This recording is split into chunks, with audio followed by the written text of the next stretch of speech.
Bonjour à tous. Nous sommes le mercredi 30 octobre 2019. Je vous remercie de votre présence. Et comme tous les mercredis, nous allons voir ce que nous propose Aviram pour la synthèse des enseignements de M. Kesh et de Carolina. Et il va nous donner des nouvelles plasmatiques. Alors, toujours, n'hésitez pas à poser vos questions sur le sujet qui va être abordé. Voilà, je vous souhaite une bonne écoute.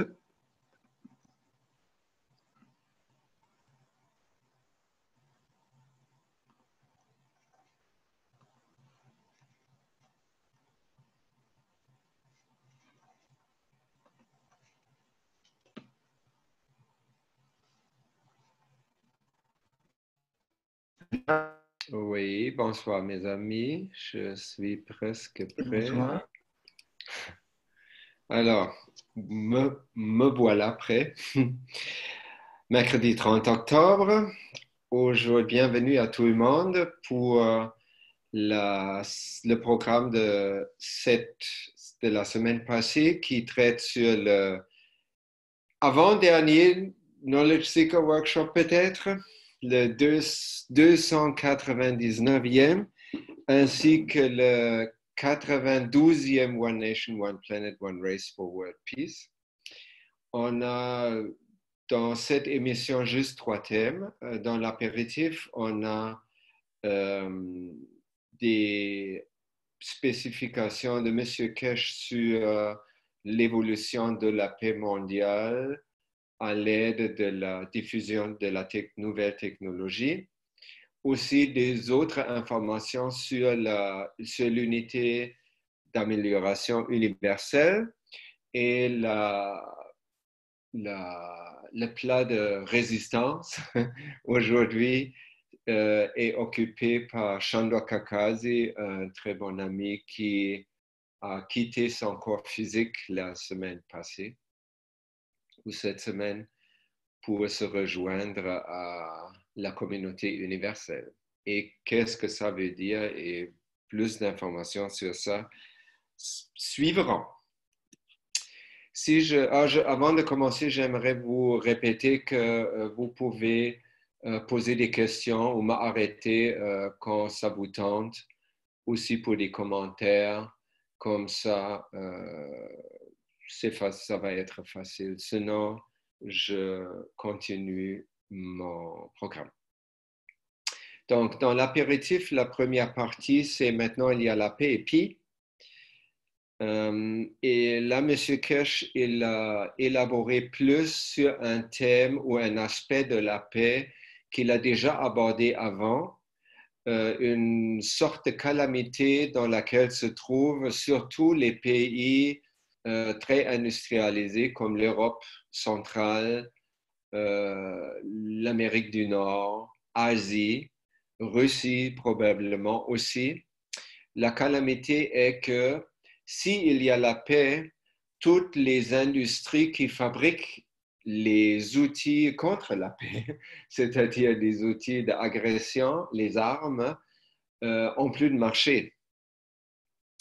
Et ça fait qu'ils doivent transiter leur contingent de gens qui travaillent dans ces usines-là, dans d'autres usines. Et là, se propose évidemment toutes les technologies de plasma pour donner des emplois à des gens qui ne peuvent plus travailler dans le secteur militaire. Peut-être en attendant, dans une phase de transition plus proche, ça serait que, je crois, beaucoup de pays font ça déjà, que le militaire est déployé dans des zones de crise. Ça peut aussi être une aide internationale que s'il y a une crise comme il y a quelques années, le tremblement de terre en Italie, les pays voisins peuvent arriver avec leurs militaires pour aider les gens, pour rebâtir les infrastructures comme les ponts et les routes et tout ça. Donc ça, c'est un secteur politique qui doit être abordé pour faciliter ça. Qu'est-ce que nous, on peut faire? Mais de toute évidence, on n'est pas appelé pour devenir président de la République quelconque. On n'a pas besoin de ça non plus, parce qu'en fait, on ne veut pas vraiment faire ça. On veut plutôt, parce qu'on comprend le rôle de l'âme qui est beaucoup plus puissant que tout le secteur matériel, on aimerait vraiment plutôt d'agir depuis notre maison, être assis confortablement dans notre chaise de méditation et partager les chants de notre âme avec les gens dans la crise, les gens qui s'occupent de la transition, aussi des PDG finalement, des industries d'armement. Peut-être eux, ils peuvent aussi trouver une façon même à laquelle nous, pour le moment, on ne peut pas penser, parce qu'eux, ils sont dedans. Peut-être eux, ils trouvent, peut-être on peut faire on modifie un peu un char d'assaut, admettons. Et ça peut être un catapulte ou une grosse charrue pour un grand champ, je ne sais pas. Ils peuvent avoir des idées comment ils peuvent modifier leur setup sans mettre tout à la poubelle, mais de faire comme une transition qui est plus douce et plus créative au même moment. Pour encourager ça, on peut envoyer notre énergie de l'âme aux dirigeants des compagnies d'armement pour faire ça. D'ailleurs, Caroline, mardi passé, elle a dit une chose que je trouvais très, très chouette. Elle a dit, pourquoi pas chacun entre nous peut commencer sans attendre quelqu'un d'autre, juste chacun pour soi. On s'achète un cahier très joli et ça va être notre journal de bord des vœux ou des souhaits. Donc, si dans la journée, on voit quelque chose qui nous ne plaît pas, par exemple, on pense à l'industrie d'armement, ça nous plaît de toute évidence pas.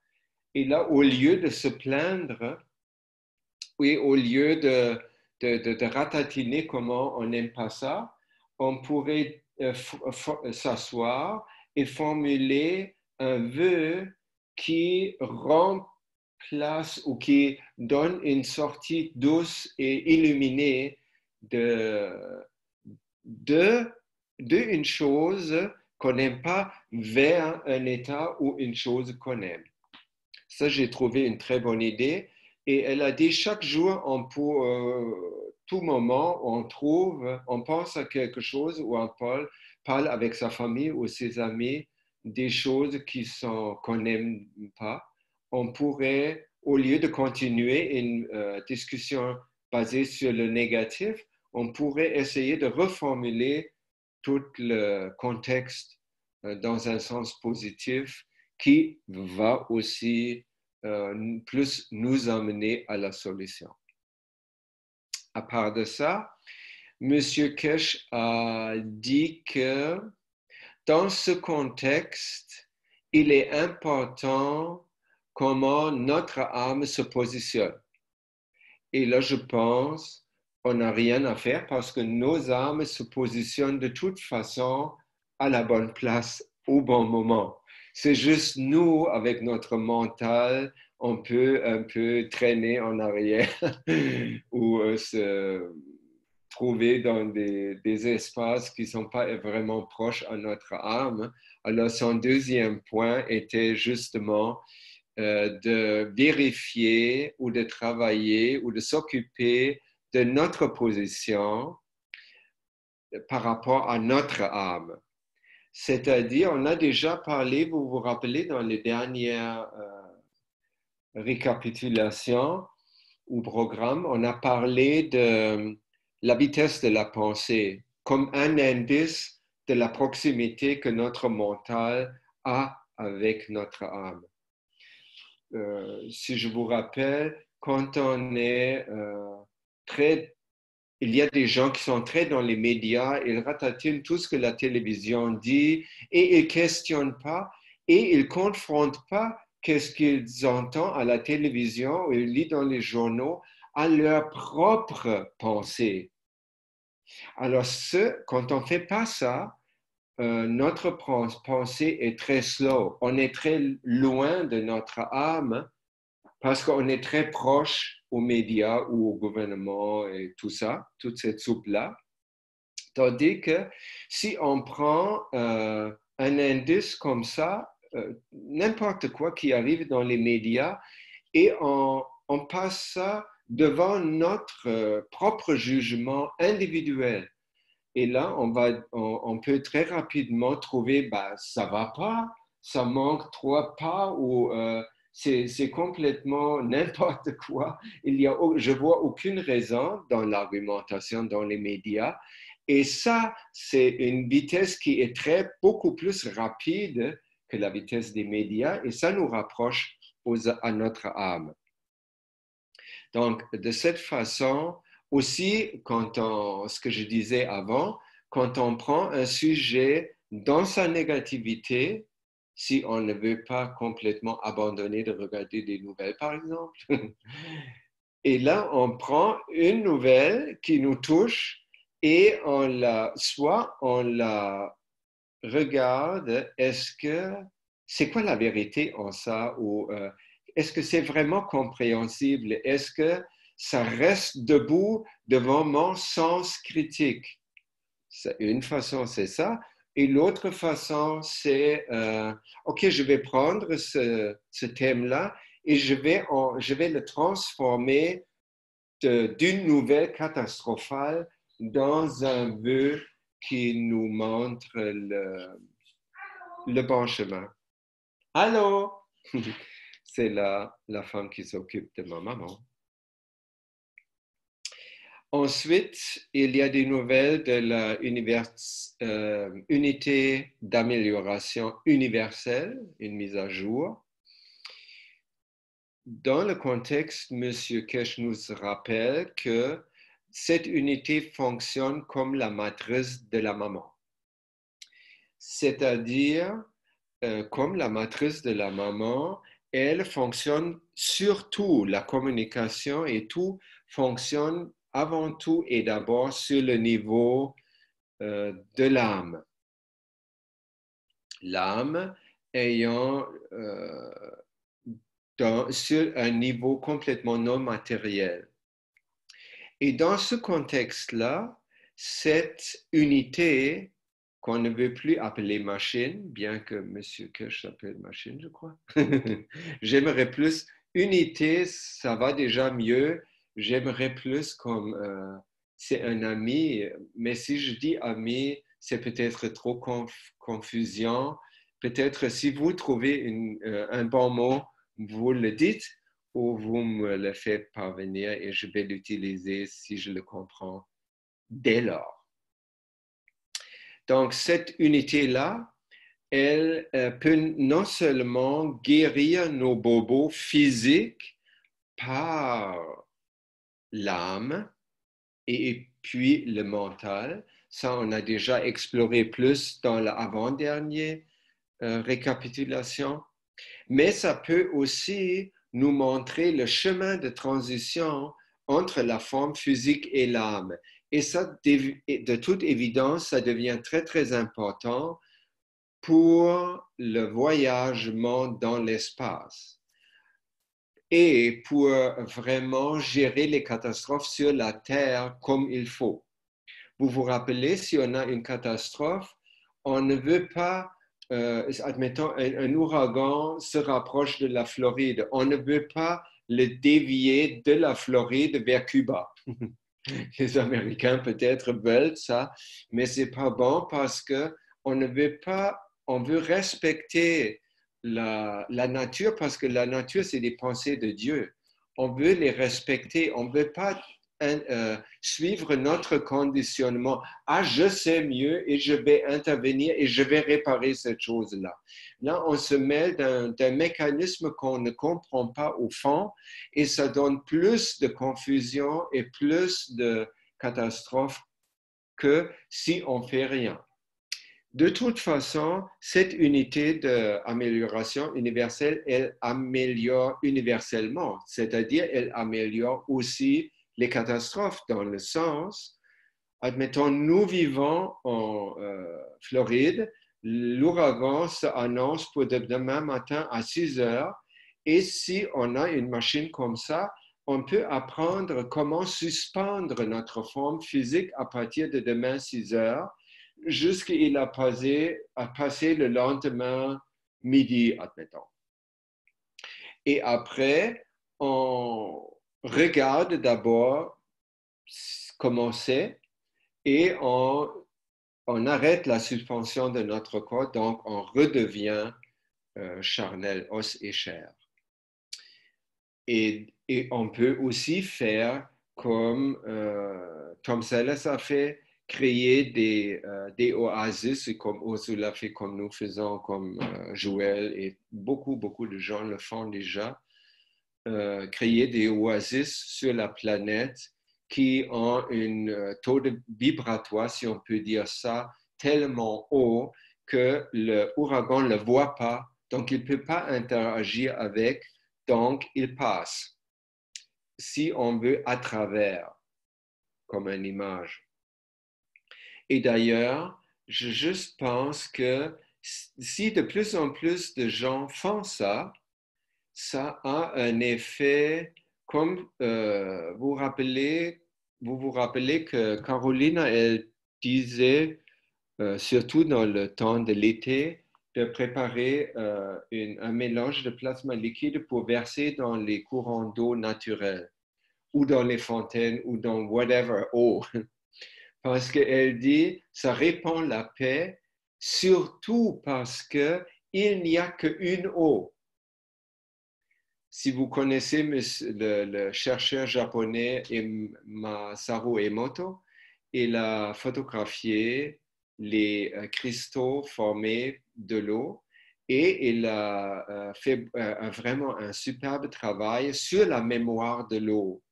Que l'eau, quand on l'expose à une musique de Bach ou de Mozart, elle forme des cristaux formidables, comme si on parle à cette eau-là de l'amour, de la compassion et de la confiance.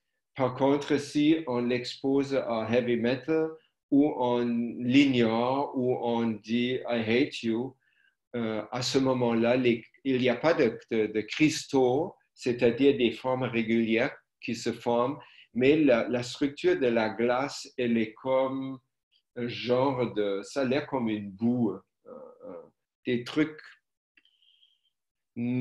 ça n'a pas vraiment une forme. Alors, comme ça, une eau, si on verse notre plasma liquide dans un lac, l'eau ou dans une mer, rivière, l'eau s'évapore, ça va dans les nuages et après ça descend comme pluie ailleurs ou sur la même place. Et comme ça, on voit, il y a juste une eau. Et si on verse notre eau plasmique dans n'importe quelle eau, avec notre intention, on charge de plus en plus, on ajoute toujours des champs magnétiques à l'eau en général Donc, on change finalement l'atmosphère énergétique de notre planète.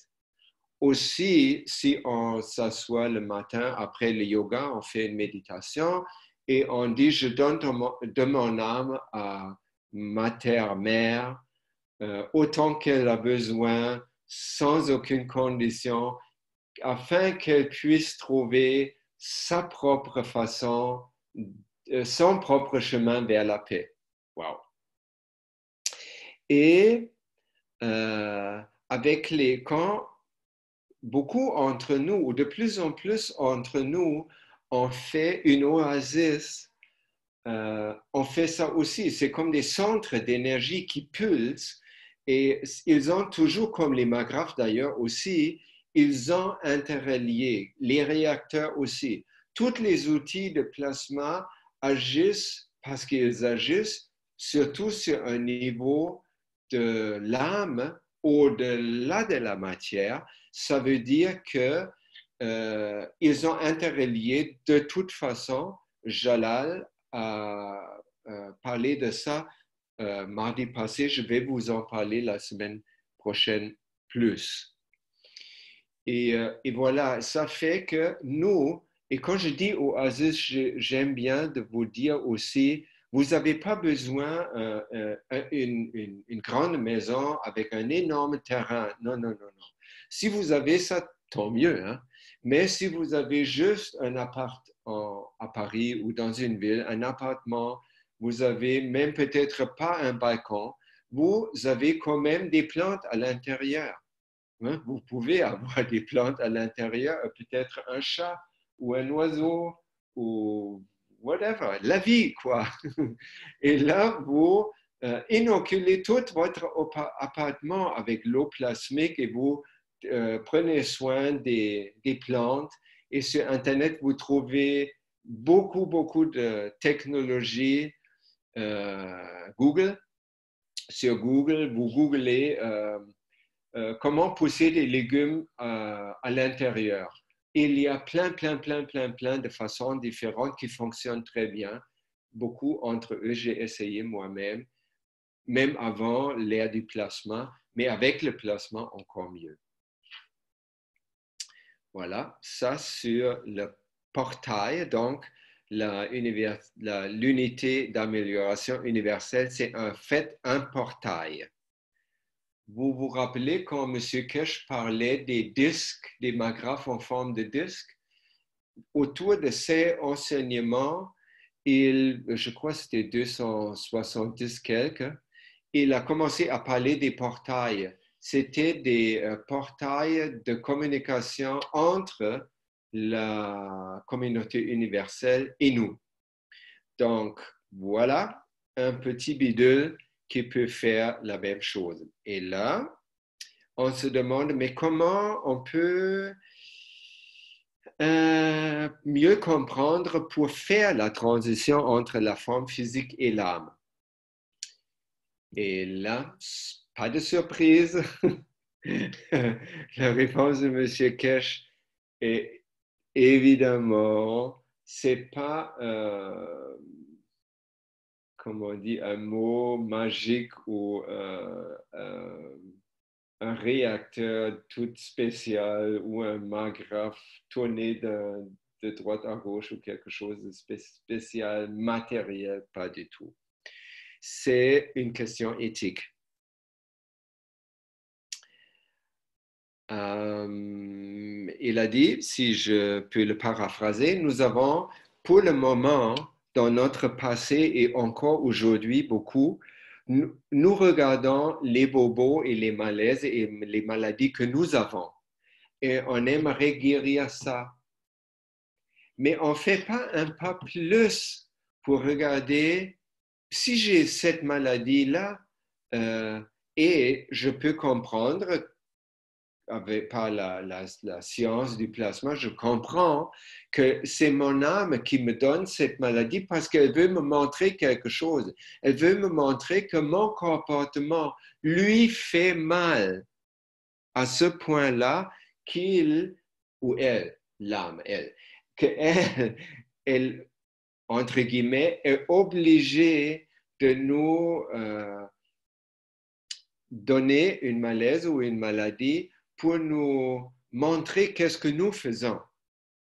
Alors, M. Kesh, il a dit, au lieu de juste regarder, oh, j'ai un bobo, j'ai une maladie et je veux la guérir, de regarder comment nous, dans notre comportement sur le plan matériel, font du mal à notre âme. Autant, et ça c'est une distance qui est très difficile à tolérer pour l'âme.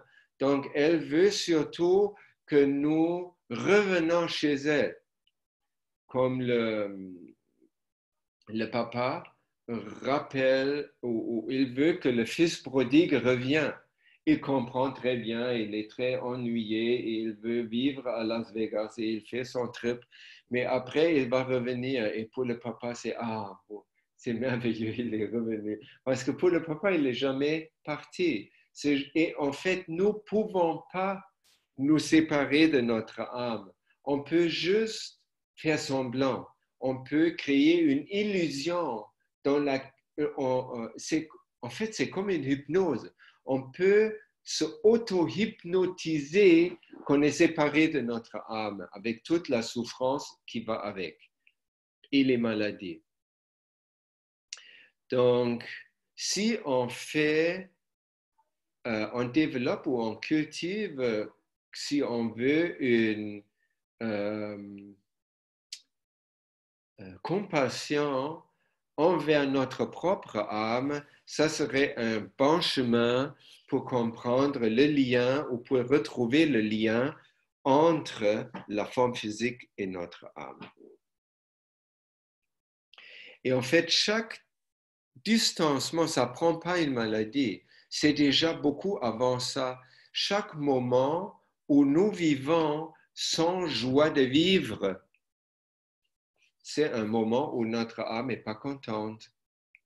Parce que, comme vous vous rappelez, comment vous êtes aujourd'hui et peut-être vous vous rappelez comment vous étiez à...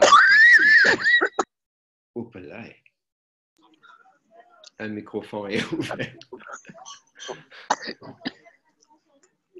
Ça, c'est l'âme qui parle. Ça.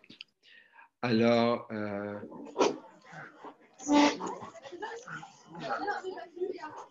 ça va? Ça va? Alors, si on peut se rappeler comment à 4 ans, comment était notre joie de vivre quand on avait 4 ans. Et de se rappeler comment on vivait nos joies à cet jeune âge. Ça donne un bon indice. Si vous n'avez pas de mémoire et vous ne pouvez pas demander votre maman, vous pouvez, quand vous vous couchez le soir, vous demandez à votre âme de vous faire rêver ça. Et votre âme, elle va tout de suite vous donner plein de rêves de ça et ça va être des bons rêves. Donc, notre alignement de notre âme avec l'univers, quand on va dans cette machine, M. Kesh, il dit, « You will see the truth ». Nous allons voir la vérité. C'est-à-dire, on va voir comment notre âme est déjà alignée à l'univers. Elle n'a aucun problème, elle est l'univers. C'est juste notre mental, nos émotions, notre conditionnement, notre personnalité qui peuvent être en distance de ça. Et dans ce contexte, il parlait aussi il nous a remontré la vidéo du monsieur chinois qui était guéri de Parkinson. C'est la photo là, vous le voyez mangeant blé d'Inde. il nous a dit, vous n'avez pas vu comment il marche plus rapide que les autres. Il est tout à fait excité tout le temps parce que, oui, les connexions nerveuses de son cerveau vers les muscles refonctionnent. Il peut marcher, il n'a plus besoin de chaise roulante. Oui, oui, oui, tout ça c'est vrai et bon. Mais le truc que je trouve encore plus flyé et bon, c'est le monsieur, il a retrouvé la joie de vivre. Donc, il est redevenu parce qu'il était comme avant, oh, je suis condamné dans une chaise roulante, je ne peux plus et j'ai une maladie dégénérative, on appelle, c'est-à-dire mon état va se dégrader jour par jour ou année par année et je vais finir par la mort. Et là, il est rentré dans cette unité et en quelques jours, tout a chamboulé et tout à coup, par ça, il a tout un nouveau sens de la vie et il exprime sa joie, ça s'exprime tout seul parce qu'il court beaucoup plus vite que les autres. Les autres lui courent après, on peut dire. Voilà. Et je vais, quelques points que j'ai touchés là, je vais les retoucher avec le plat principal. Notre ami, vous le voyez sur la photo, peut-être vous avez déjà eu le plaisir de le voir en vidéo en expliquant des différentes astuces et technologies de la science ou du plasma. Sándor Károsi et les Romains. Et maintenant, son âme est élevée à l'âme universelle. Et Rick, il nous a rappelé qu'il est mort à 11h11 le 22 octobre. Si vous faites la numérologie, faites la numérologie avec, ça donne un bon numéro. Vous la voyez sur la photo avec sa femme Tamara. Sur le bulletin écrit PDF, vous pouvez trouver le lien sur son patrimoine, on dit ça, que les choses qu'il nous a léguées, notre héritage de Sándor, c'est tous ses enseignements. Sándor était un prof formidable, en tout cas pour moi. Quand il a apparu pour une phase, il a apparu beaucoup dans les Knowledge Seeker Workshops et j'ai beaucoup aimé sa façon parce qu'il était très clair. Il ne fait pas beaucoup d'ornements baroques autour. Ce qu'il dit, il va tout traiter au point. Il dit les choses comme ils sont et mon mental, en tout cas, il a très bien compris lui. Et il a aussi, il a fait ce qu'on appelle en anglais cut the bullshit. Il a fait ça avec autres knowledge seekers aussi quand il trouvait quelqu'un placote trop ou ça n'a vraiment rien à faire avec le thème, il a fermé son microphone. C'est arrivé plus qu'une fois. Et il pouvait faire ça parce qu'il était dans l'équipe de base de la Fondation Keshe. Alors, il y a un lien sur son canal YouTube où vous pouvez voir toutes les vidéos des enseignements que lui, il a donnés. Ensuite, il y a un lien, les informations pour aider sa famille, c'est-à-dire principalement sa femme, de trouver les sous pour payer l'enterrement. Ça semble être difficile. Dans le bulletin, vous trouvez les coordonnées pour lui envoyer l'argent de banque à banque. Il y a un troisième lien qui est le lien avec l'étampe de temps, à quel moment dans le Knowledge Seeker Workshop, il y a une vidéo en hommage de Sándor Károsi. avec des témoignages de beaucoup de ses amis qui l'ont rencontré ou pas nécessairement physiquement, mais qui l'ont rencontré soit spirituellement ou dans les enseignements. La Fondation Keshe, avec le Conseil universel, ont fait un souhait pour lui aussi que j'aimerais vous lire. Nous souhaitons et donnons librement de notre âme à Chandra Kakazi, membre de l'équipe de base, dans son nouveau grand voyage vers la communauté universelle. Nous donnons de notre âme également à la famille et aux amis de Chandra pour qu'ils puissent vivre la transition de lui facilement et dans la joie. La fondation, signée Fondation Keshe, nous sommes présents. Vous vous rappelez, nous sommes présents, ça, c'est pas juste un nous sommes d'accord, nous souscrivons, mais c'est aussi que on donne de notre âme, la présence de notre âme à ce souhait. Alors, on donne de notre force à ça. Et d'ailleurs, ouais, je vais vous parler de ça. Ça, c'est une jolie photo de lui. Chandra Kakazi, élevé à l'âme universelle, Monsieur Keshe, une citation, disait par rapport à lui, il a reçu assez pour être élevé. Ça ne veut pas seulement dire que il y avait beaucoup donné à lui. C'est pas spécialement à lui qu'il l'est donné, c'est à nous tous. C'est juste lui, il était plus prêt à recevoir sans résistance ce qui est donné. Pour ça, il a reçu assez pour être élevé. N'oubliez pas qu'il porte l'âme de l'équipe de base. Et le choix de quitter son corps était le sien. Ça va dans la suite de cette capsule-là, va devenir probablement plus clair. Alors la question, on pourrait prendre je crois que c'est même dans l'esprit de Chandra, on peut prendre sa transition comme une occasion pour nous de penser qu'est-ce qu'est la mort pour nous.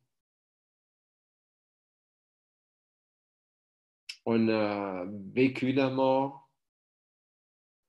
Il y a des gens de notre famille, des amis qui sont morts aussi avant ou après Chandra. Qu'est-ce que la mort pour nous? Je crois normalement, pour la plupart de nous, par rapport à notre conditionnement, on pense que la mort, c'est la fin de la vie.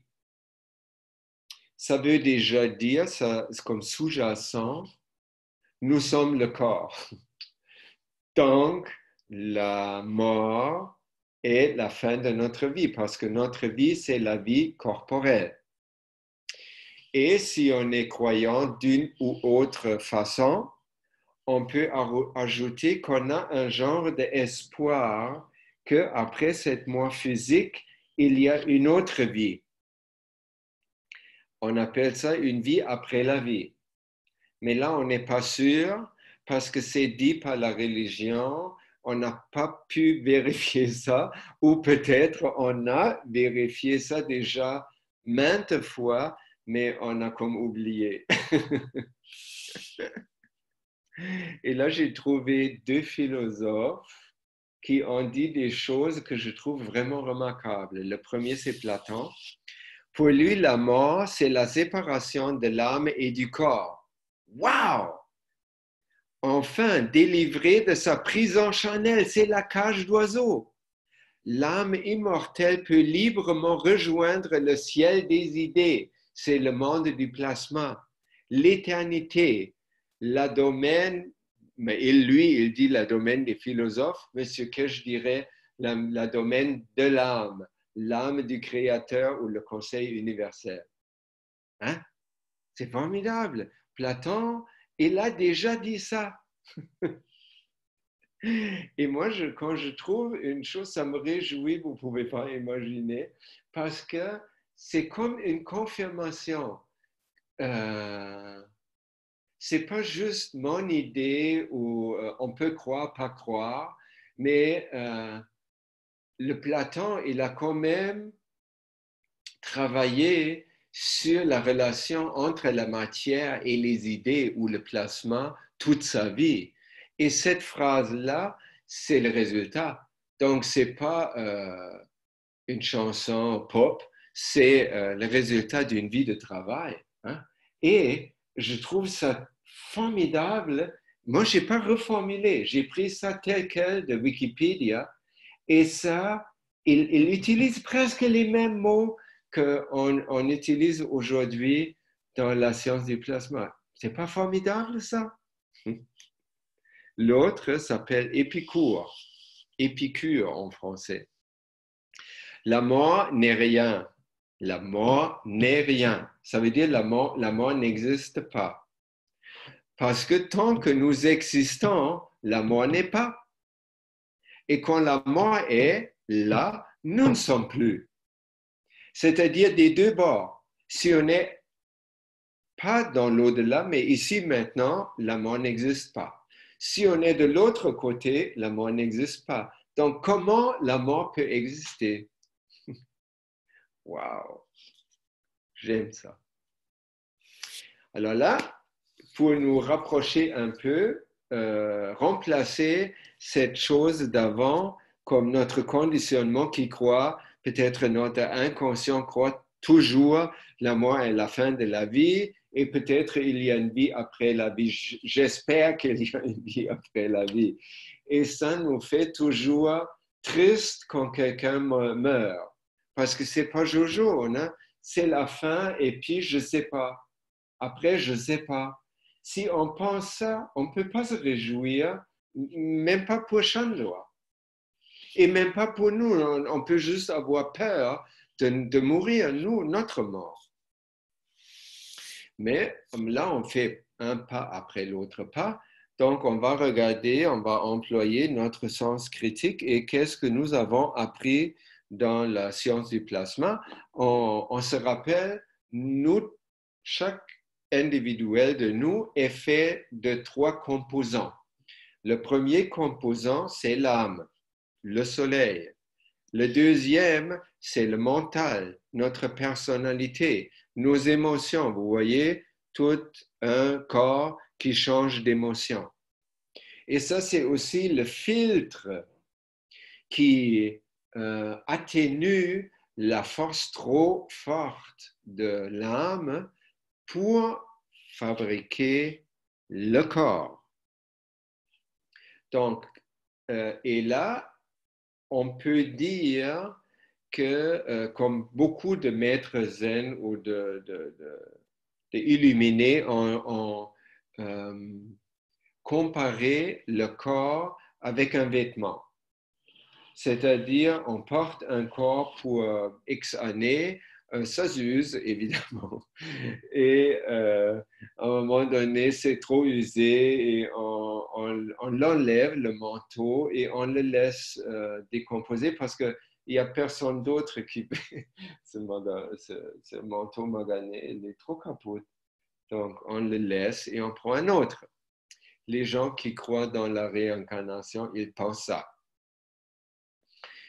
Ou, de toute façon, si on comprend un peu ça, que c'est notre âme qui, en collaboration avec l'âme de notre forme physique, qui est le mental et les émotions, crée le corps.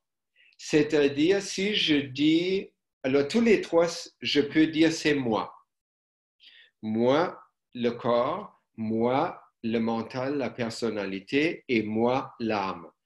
Si l'âme crée le corps, l'âme est notre plus grande partie et le corps est notre plus petite partie et le mental, c'est la moyenne partie. Et Anastasia, elle formule ça exactement de cette façon. Elle dit, notre mental, l'âme de la forme physique, c'est notre petit jeu ou notre petit moi, tandis que le soleil, notre âme, c'est notre grand moi. Et quand vous vous rappelez, dans les dernières fois, on a parlé un peu comment, par rapport à l'unité d'amélioration universelle, comment on crée le corps crée une maladie et comment nous, on peut la traiter soit sur le plan matériel, soit sur le plan de l'âme. Là, on voit le suivant. L'image que vous voyez ici à gauche, vous voyez en haut l'âme. Dans le mental, il y a deux. L'âme, elle est au-delà de la dualité. Il y a toujours unicité, il y a toujours un. Il y a peut-être des complémentarités, mais pas d'opposés. Dans le mental, c'est le contraire. Le mental ou les émotions ou la personnalité ne voient que des opposés.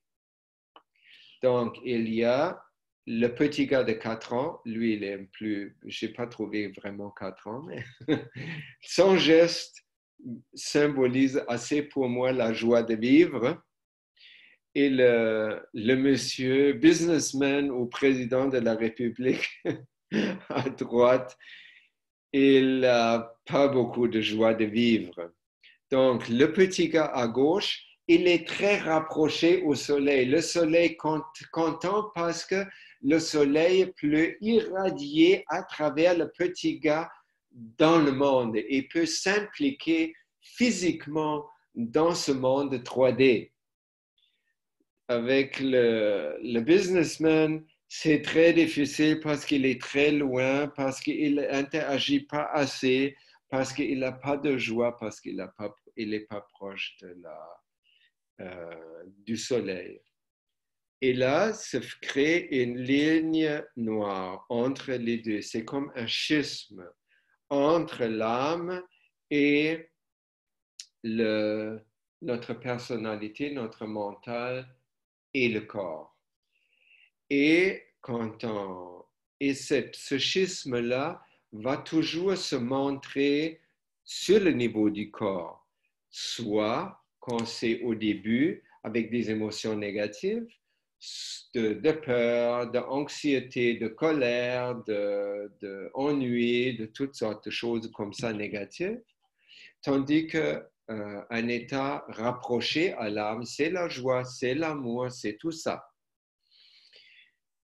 Et le corps, il est créé par l'âme, mais c'est lui qui est par la suite, vous vous rappelez que le flux sanguin est le contenant qui contient l'âme dans cette forme physique, vous vous rappelez.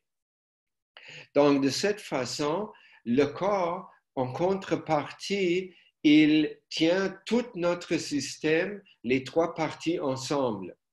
Si maintenant, nous, par notre hypnose, par notre lenteur de pensée et tout ça, on permet le schisme de se créer et on continue à le permettre, il devient de plus en plus grand. Et ça, c'est une tension physique qui va être de plus en plus fort, plus fort, plus fort, plus fort, jusque le corps n'en peut plus et casse. Ça, c'est la mort. Donc là, on a trouvé une façon que la mort, c'est pas une... je ne sais pas le mot français, mais en anglais, on dit the Grim Reaper. C'est comme le squelette avec un capuchon et avec une fauche qui va nous faucher. C'est pas ça. La mort, c'est que nous, on introduit trop de résistance à notre propre âme que ça déchire, ça devient tellement fort, cette résistance, que notre corps qui est élastique jusqu'à un moment, il peut tolérer, et au-delà d'une certaine force d'étirement, il casse. Et là, ça va être la mort. Donc, la mort est causée par nous. Et quand on lit les témoignages des gens qui étaient morts et sont revenus, on appelle ça une expérience de mort imminente, near-death experience in English. Ces gens-là, souvent, ils parlent que l'autre côté, c'est comme ils ont tout à fait liés et proches et aimants de leur âme. Donc, la séparation qui a fait casser le corps, elle est plus là. Donc, le mental, il est ressoudé complètement à l'âme. Et cet état, on peut le paraphraser comme, c'est comme si on continue sa vie sans aucune résistance. C'est comme si on connaissait tous ceux qu'on connaissait sans résistance. On aime, on regarde la liste des contacts dans notre cellulaire ou dans notre courriel, et toutes les personnes qui sont là, on les aime inconditionnellement. C'est ça l'état sans résistance. Et c'est un état super touchant et c'est un état heureux. Et là, on peut dire, l'âme, il habite l'endroit qu'on appelait avant, pendant qu'on croyait encore en la mort, on appelait cet endroit l'au-delà. Comme si le ici et maintenant est juste matériel et l'au-delà, c'est l'immatériel, mais notre âme, elle vit là. Et de l'appeler au-delà, ce n'est pas très joli parce que selon moi, je ne me sens pas bien avec ça parce que c'est c'est basé sur une séparation. Et ce n'est pas seulement une séparation, c'est tellement opposé, c'est ou l'un ou l'autre. C'est blanc et ou noir. Et j'aime pas ça. C'est plutôt, faudrait trouver une autre façon de le... Si on dit le niveau de l'âme, c'est déjà mieux parce que ça existe maintenant aussi. Et c'est là où je veux m'en aller. Parce que tous ces enseignements par rapport à l'unité d'amélioration universelle et les enseignements sur l'âme vont là de démystifier la mort et l'au-delà dans un contexte ici et maintenant où tout a sa place. Et on n'a pas besoin de mourir ou de passer à travers une vallée de misère pour se retrouver peut-être dans le paradis après. Ça n'a aucun bon sens. Et ça veut dire, quand on comprend ça, que l'âme, elle est accessible là, elle est juste sur le niveau qui est entièrement vibratoire et non matériel, et un endroit qui est très vrai et très clair. On peut atteindre le niveau de notre âme sans attendre la fin de notre vie. Ça veut dire tout est là, ici et maintenant. Le plus qu'on est, c'est l'hypothèse, hein? Tout le monde peut vérifier cette hypothèse ou la falsifier. Tout est dans le moment présent. Si on arrive à vivre le moment présent dans sa totalité, on est arrivé. Et à ce moment-là, on n'a pas de résistance et les portes seront ouvertes.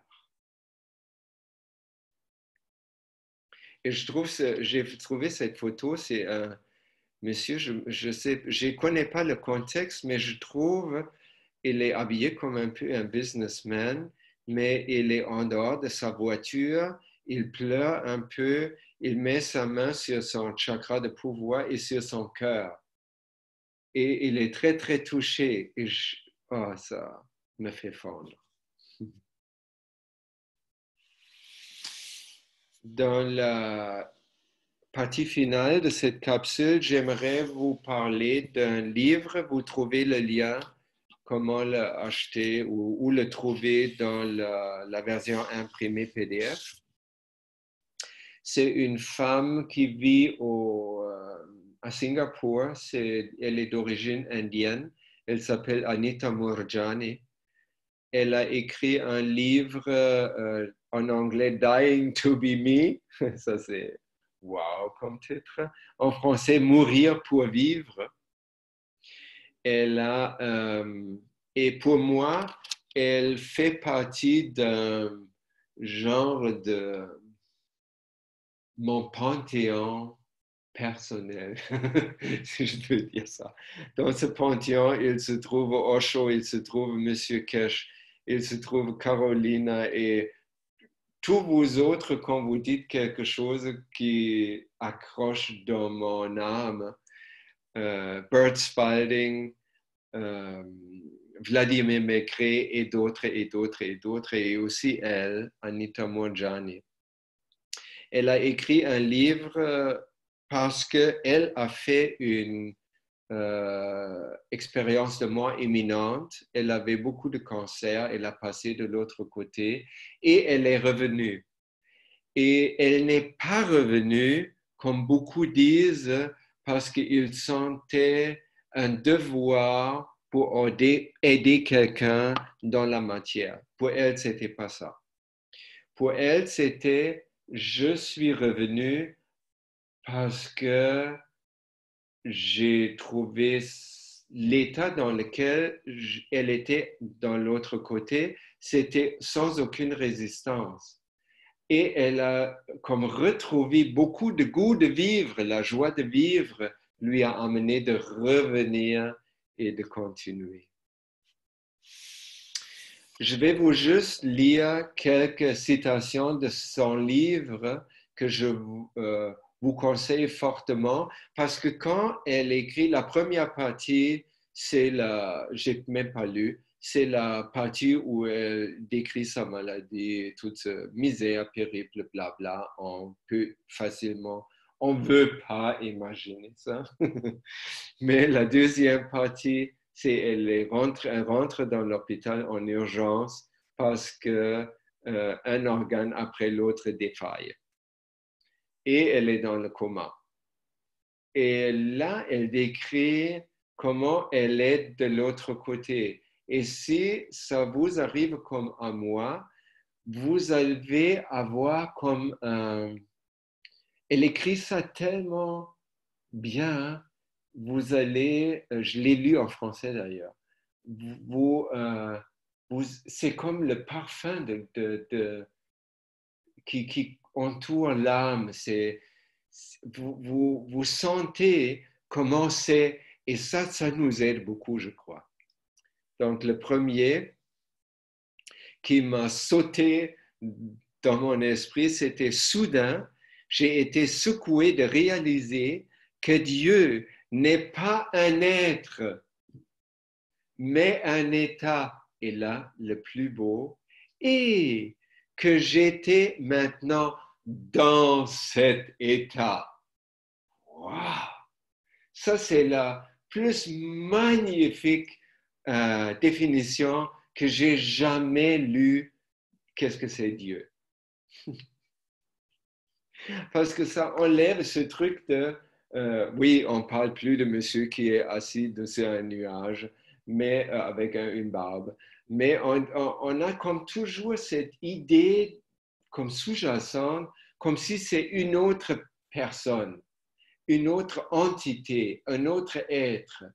Et ça ne va pas avec ce qu'on apprend dans la science du plasma, parce que nous faisons partie de. Et ça, c'est une formidable explication qui dit, Dieu, ce n'est pas une autre personne, c'est un état auquel nous avons tous accès. Quand ça va se plus éclaircir dans les citations qui suivent. Après, il écrit, j'ai compris que je ne pouvais trouver la vraie joie et le vrai bonheur d'être aimé comme tournant vers mon intérieur, en me rapprochant de mon âme. Yes! Et en faisant ce que me donne la joie. C'est formidable, hein? Ça donne la licence, non seulement la licence, mais le devoir. La seule chose qu'on a vraiment à faire ici, c'est nous réjouir. Seule chose. Comme je me rappelle, Carolina disait que M. Kesh disait, mardi passé, si vous ne comprenez pas comment ça fonctionne, l'unité d'amélioration universelle, ne vous en faites pas. Quand vous n'avez pas une unité d'amélioration dans votre voisinage, ne vous en faites pas. Pas grave, vous serez élevé. Vous êtes en train d'être élevé à ce niveau-là. Vous n'avez plus besoin de machine. Ce n'est pas une machine, d'unité. Alors, la seule et unique chose qu'on a vraiment à faire, ce n'est pas faire un effort pour comprendre, non. Ce n'est pas créer un maggraphe qui est une génératrice, non. C'est être le meilleur ou de faire une autre invention, un époustouflant dans le domaine du plasma ou Tesla, non. La seule chose la plus simple et la plus impossible chose, c'est de retrouver le bonheur et d'être joyeux 24 heures sur 24. L'autre côté de ça, je perds la connexion à mon âme toujours quand je renonce à mon pouvoir,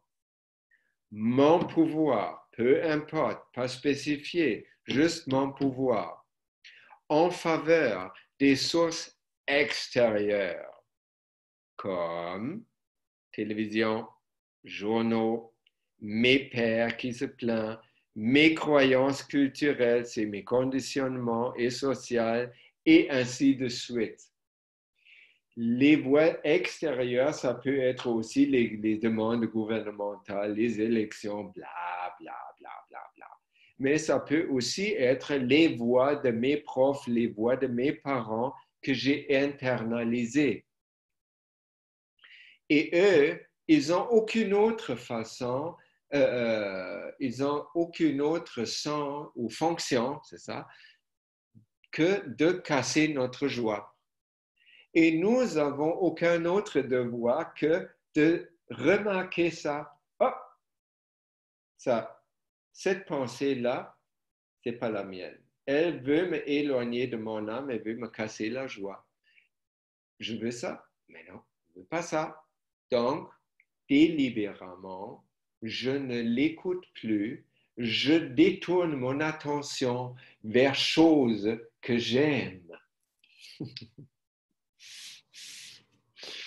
Ensuite, de l'autre côté, de l'autre côté, ça veut dire aussi à l'autre côté, là, sur le niveau de l'âme, j'étais connecté à l'univers entier et à tout son contenu.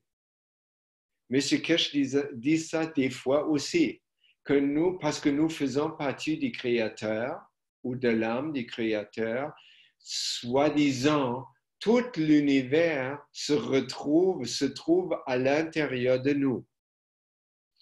Et cet univers entier est vivant, comme nous, est dynamique et conscient. Qu'est-ce que ça veut dire dynamique? On apprend toujours quand on fait du GANs et des réacteurs et des blablabla. C'est toujours des unités dynamiques, c'est-à-dire ils cherchent leurs équilibres continuellement parce que chaque entité est reliée à toutes les autres entités, pas juste nous. Et chacun bouge tout le temps. Et ça donne qu'il n'y a jamais un équilibre total qui peut se trouver, ça serait la mort universelle. Non, il n'y a pas un état comme ça, c'est impossible parce que toutes les particules bougent et ça donne un mouvement sans fin. Ça donne aussi une évolution sans fin. Et pour ça, toutes les illuminés parlent que notre vie ou le monde ou l'univers est sans début et sans fin. Beginningless and without end. Ça veut dire ça parce que ça ne peut pas être autrement. J'ai découvert que chacune de mes pensées, de mes émotions et actions avait un effet sur le tout. Voilà, nous sommes en train de créer notre réalité, veut ou veut pas. Et en fait, l'univers entier était une extension de moi. Nous sommes tous des co-créateurs de ce monde. Et ça, c'est déjà une chorale. C'est toutes les gens que je cite en haut, M. Kirschwalding, Maigret et une panoplie d'autres qui disent ils chantent exactement la même chanson. Et nous aussi.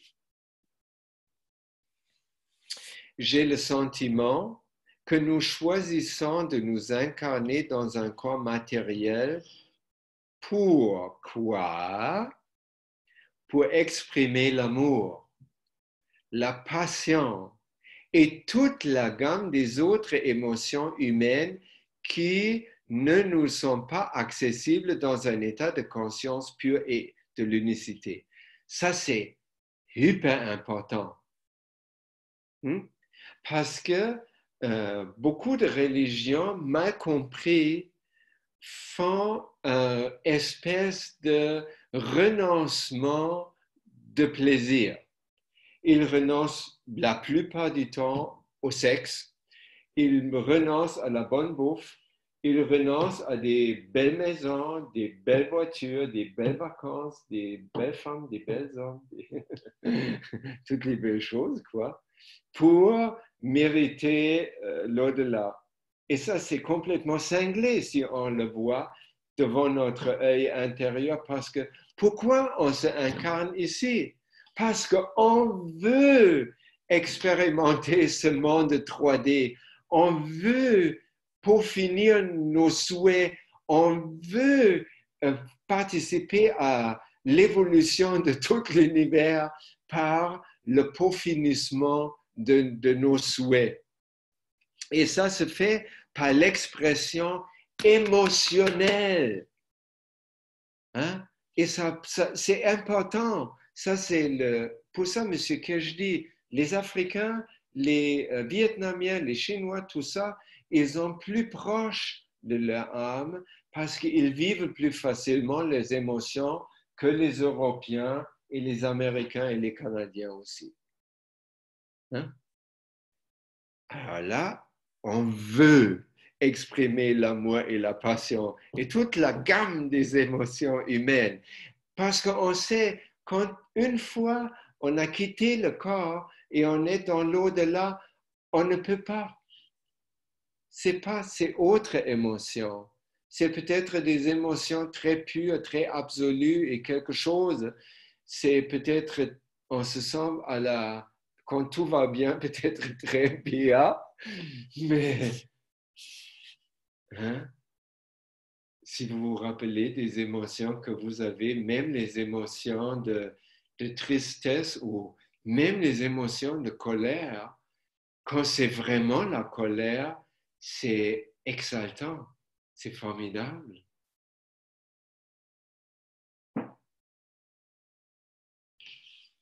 Alors, nous sommes ici pour expérimenter et faire évoluer cet univers matériel ainsi que nos existences personnelles en son sein.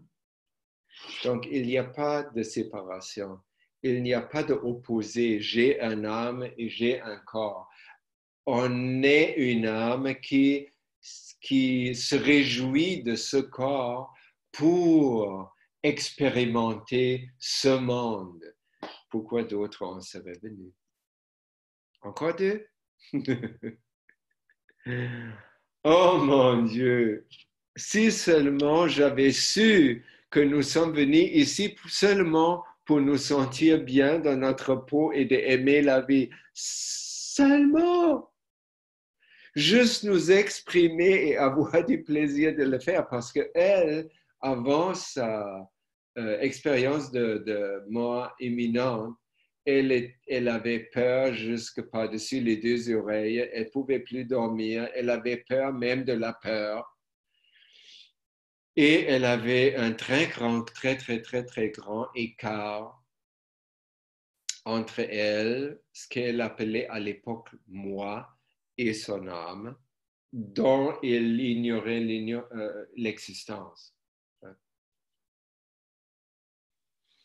Je voudrais que vous sachiez que toutes les parties, et ça c'est important aussi parce que beaucoup de religions mal... elle ne dit pas que les religions ont tort. Elle dit les religions sont soit mal interprétées par eux qui enseignent, ou ils ont mal compris par nous. Et ça, je trouve des nuances fantastiques parce que c'est non confrontant. Alors, elle dit, je voudrais que vous sachiez que toutes les parties de vous sont belles, même votre ego, même votre intellect, même votre corps et aussi votre esprit. Esprit veut dire en français mental. C'est parce que c'est ce que vous êtes. Vous ne pouvez pas abstraire votre ego de vous. C'est là pour une raison. Vous n'avez pas créé un ego contre votre âme. Non. L'ego, c'est juste une malcompréhension. On comprend bien, on va le peut-être encore nommer ego, peut-être pas, j'en sais rien.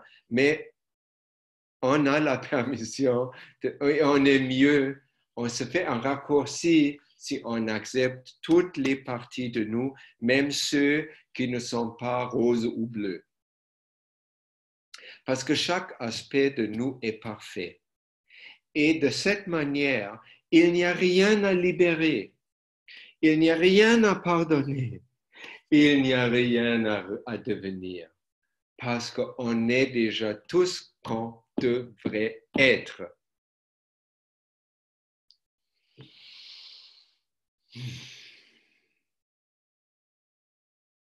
Voilà. Questions ou commentaires?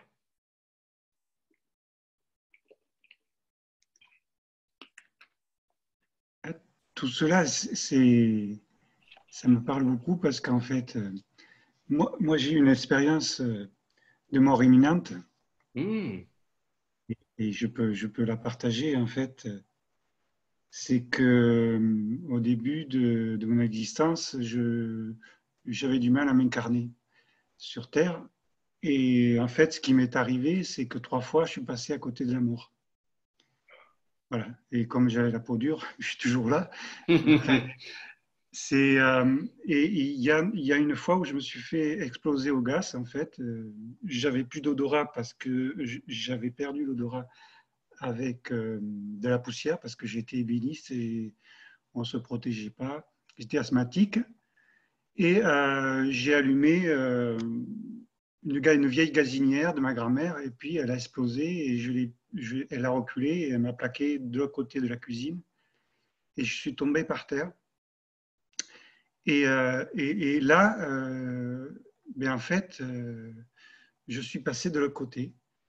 J'ai vu très rapidement ma vie défilée, comme beaucoup de témoignages. Hein. Ça a été très très rapide, mais je peux dire que c'est plus un ressenti qui me reste là aujourd'hui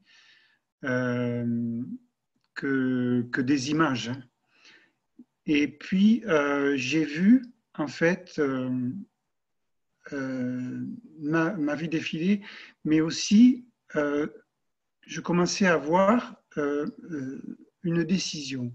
Je sentais que j'avais une décision à prendre et j'ai été invité à voir, mon âme m'invitait à voir si, comme j'avais le choix en fait de rester ou de partir. Comme mon choix était à l'origine de partir, et forcément, mon âme m'a fait voir la maison brûlée d'abord de ma grand-mère, là où j'étais. Et puis, mes parents me pleuraient, en fait. J'ai ressenti la tristesse de mes amis, de ma famille. Et puis, j'ai vu aussi un, un chemin, un tunnel, comme on appelle. C'était assez flou. Hein. Et là, je me suis senti comme jamais de ma vie. Je me suis senti tellement bien que j'ai su, en fait, que j'étais mon âme. Wow. Et ça a été très dur de le décider parce que j'étais un espace, en fait, que c'est difficile à traduire, mais j'étais vraiment au mieux de mon être. Un ressenti vraiment de paix, d'amour, de joie. Il n'y avait plus de peur, il y avait que la présence du tout, on va dire, pour mettre des mots dans des émotions. Mmh. Et j'ai quand même décidé, en fait, de revenir parce que je ne pouvais pas supporter cette idée, en fait, que la maison allait brûler et que aussi je savais que j'avais des choses à partager et que c'était du gâchis, en fait. Et puis, je me suis réveillé, j'ai poussé la gazinière. Je ne sais pas comment j'ai pu avoir cette force-là. Et puis, j'ai pu éteindre l'incendie parce qu'il y avait des journaux partout qui brûlaient. J'ai pu éteindre l'incendie, mais je ne sais pas trop comment. Une fois éteint, je me suis réévanoui, je pense, parce que je ne sais pas trop, j'étais tout seul. Et après, je me suis réveillé un petit peu et je me suis traîné jusque dehors sur une terrasse. Et là, pareil, de nouveau, je me suis évanoui et je me suis réveillé comme ça. Je ne sais pas combien de temps après, mais enfin, en tout cas, avec une expérience, en fait, qui m'a aidé à comprendre vraiment que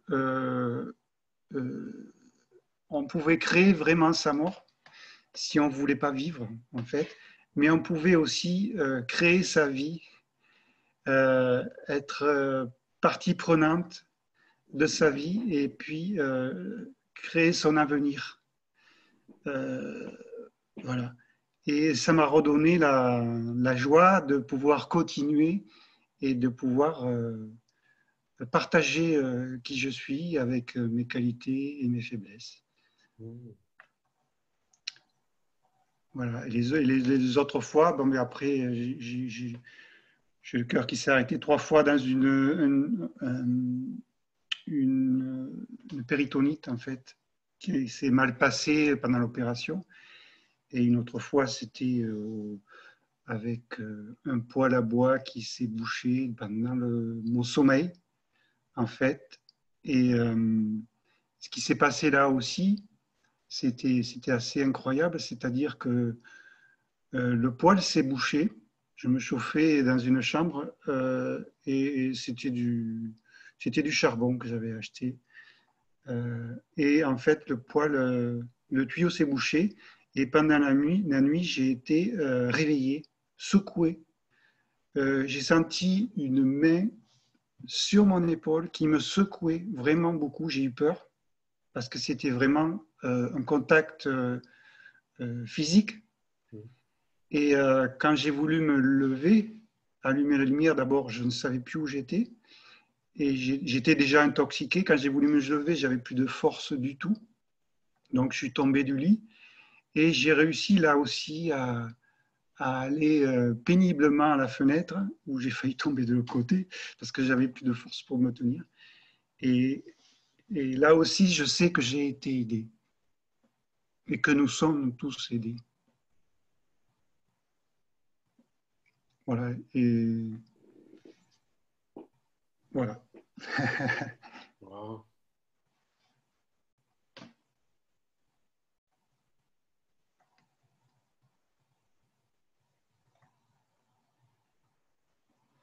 Merci. Merci de votre écoute.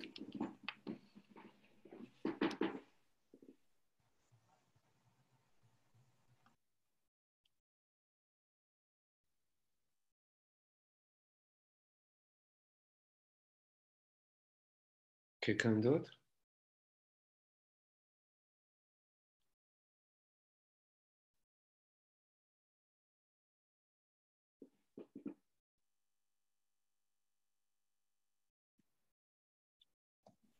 Bonsoir Abiram.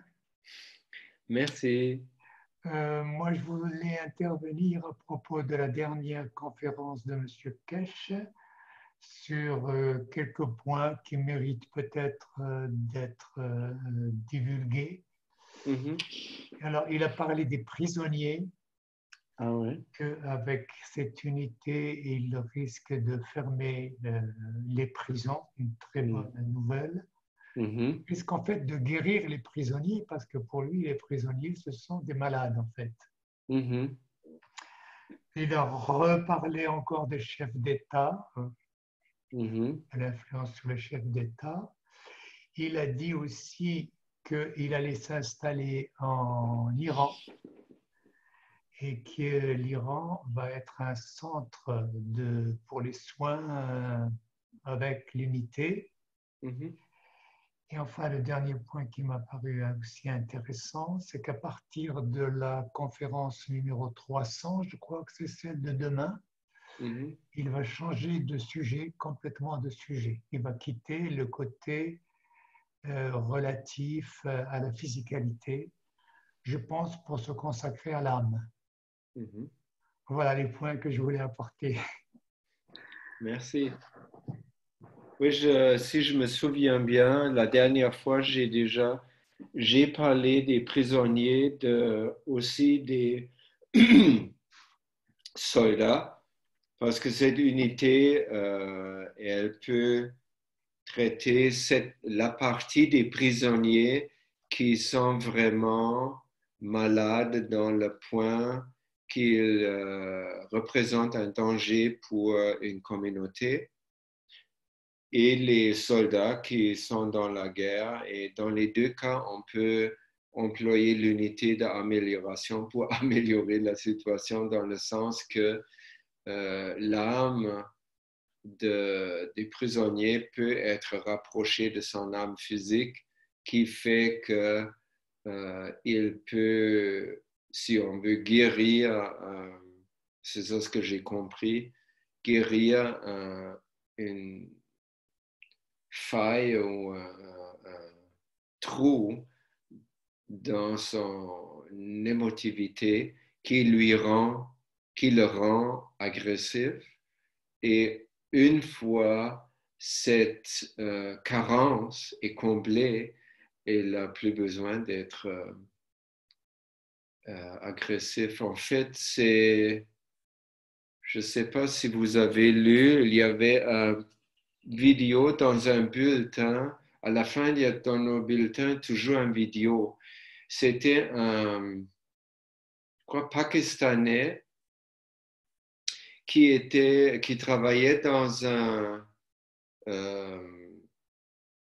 dépanneur, si on veut, aux États-Unis, et c'était dans le temps de 9/11, après, un gros gaillard blanc est venu avec un fusil et il a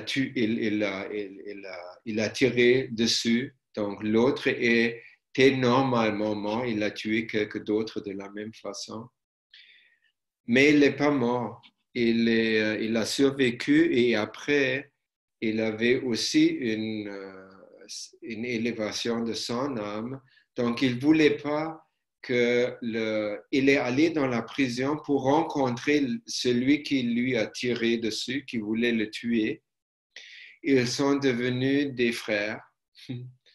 Et après, la victime a essayé dans la cour de faire un procès contre le gouvernement pour qu'il ne soit pas tué, condamné à mort.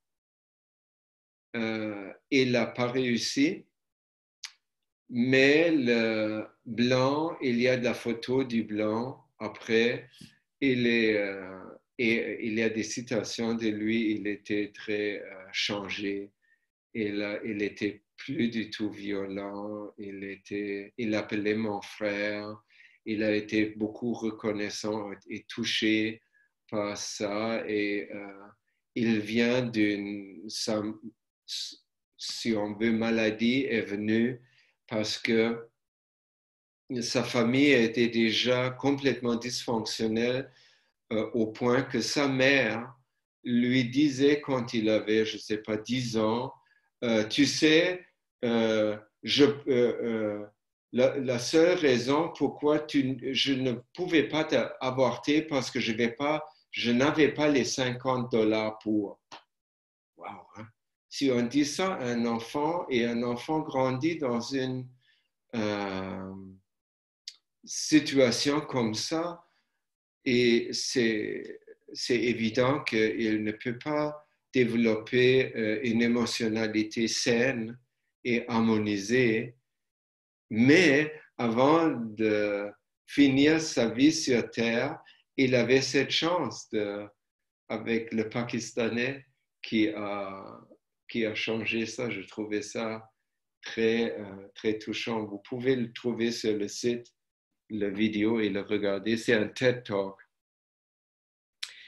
Les chefs d'État, oui, il a dit qu'il aimerait que et moi j'aimerais ça aussi vraiment, de rendre les chefs d'État plus de bon sens.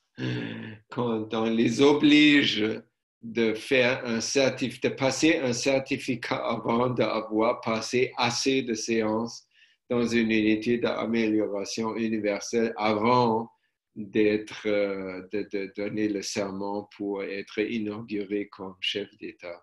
Très bonne idée. Et tant qu'à y être, on pourrait le faire avec toutes les PDG de toutes les compagnies. Tous ceux qui veulent ou qui désirent un poste de pouvoir devraient faire ça. Justement, pour les décrocher de leur pouvoir. Comment on dit ça déjà? Ne pas aimer le pouvoir, mais de découvrir le pouvoir d'aimer. Et pour l'Iran, oui, il a dit qu'il va aller en Iran. Et merci pour ton intervention parce que je n'ai pas trop bien compris comment à partir de demain, les Knowledge Seeker Workshops vont continuer parce que j'avais aussi peur qu'il arrête. Et parce que je pense qu'on n'est pas prêt, il faut qu'il nous donne plus de... Alors, moi, d'après ce que j'ai compris, il a dit qu'il continuerait, mais les enseignements au niveau de l'âme. Ah, cool. Alors, pareil, par rapport à ce que dit Ram, j'ai peut-être un doute à ce niveau-là. Est-ce que réellement il s'arrête demain pour continuer lui, mais différemment, mais sans être présent physiquement? Moi, je l'avais plutôt compris comme ça. Mais bon, on verra demain. On verra demain. Ouais.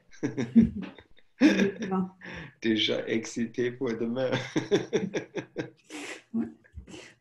Par contre, aussi pour ceux qui maîtrisent un peu l'anglais, il y avait c'est Lisa de la KF Australie qui avait mis en ligne la vidéo d'une conférence, d'une réunion où M. Kesh était présent et où il a donc parlé bien sûr de l'unité d'amélioration universelle. Voilà, c'est très émouvant aussi parce qu'à un moment donné, M. Kesh parle de lui-même, de la façon dont dont il a commencé donc très tôt, puisque déjà à 8-9 ans, il faisait la visite des hôpitaux avec son père et déjà il se posait des questions par rapport au fonctionnement des différents appareils. Et c'est vrai que déjà à 8-9 ans, il se posait la question de se dire, mais ces appareils, ils n'ont pas d'âme. Et son père lui a dit, ne t'inquiète pas, un jour ou l'autre, c'est toi qui trouveras comment y mettre une âme. Et donc voilà, il faut savoir que ça fait 30 ans qu'il travaille sur ce système et que maintenant, voilà, il est totalement abouti et que, comme il le dit, lorsqu'on est à l'intérieur de cette unité universelle, on est comme si on était chez nous. Donc en fait, il y a une connexion directe à l'âme et on entend même les battements de cœur du système. Donc ça doit être vraiment très, très impressionnant. Ouais. Voilà, c'était juste un petit aparté. Merci. J'ai downloadé le vidéo de la session en Australie avec M. Kesh et je vais l'écouter dans le bus samedi. Et comme ça, la semaine prochaine, je peux vous donner le compte rendu de ça aussi. Ah, c'est super. Merci. Merci à toi. Ah, ça serait super. Merci, Yoram, d'avance. Plaisir, mes amis.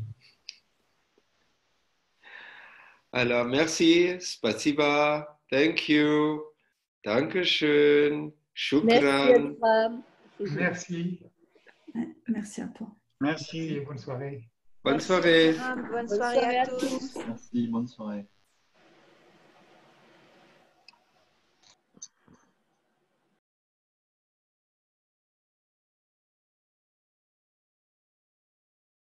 Bonne soirée.